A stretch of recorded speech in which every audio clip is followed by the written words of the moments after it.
Hi, this is Mark Seymour, and really appreciate you stopping by and watching my YouTube videos. Many thanks first of all to all those that subscribed last time. It's really appreciated, and even more when you leave some comments to let us know whether it's good or bad or what you're thinking. So more of that please, and let's get on with today. So today we're going to be talking about using mirrors and reflections in your street stroke documentary photography. And you may think, well, how do we use that? I don't see that, but they're everywhere where we are, where we're taking pictures. So it's really a case of training your eye to look for these things when you enter a situation, be it on the street or in a room at a wedding. And the first things to look for, obviously, mirrors, puddles. If you're outside, any particular sort of water outside are always good for using as a mirror or as a reflection. But the biggest thing you must be doing is pay attention to the details and your composition, because what you really want to get, particularly when you're using mirrors, and I'm going to be showing you an example here where there's a monk in Vietnam buying some jewellery, and the key to the shot is getting his face in the mirror so that you can see the front of his face as well as the side of his face. So effectively you've got three people in the image where there are only two people obviously interacting with each other.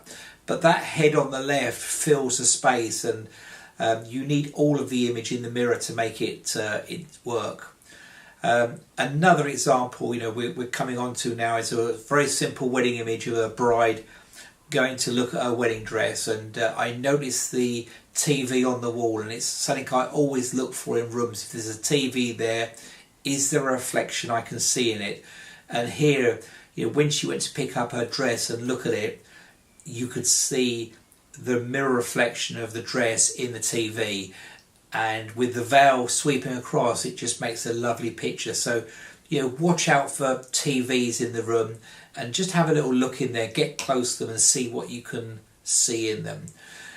Another image I'm going to talk about now is again taken in Vietnam, in a puddle. I saw a puddle on the floor and I saw these young lads skating around it, and one of them, bless him, fell into it, and I noticed it made the backs of his shorts see-through. So I thought, hey, that's going to make a really interesting image. So I flipped out the flip screen, put it right on the floor, so literally sort of that far above the water, and it just enabled us to get a really interesting reflection. So the whole point about doing these things like mirrors or mirroring and reflections is that it just adds another dynamic element to your photographs and adds interest as well. So rather than taking them all from the same angle, you're taking them from different angles, and you're bringing different elements in to engage your clients and your viewers.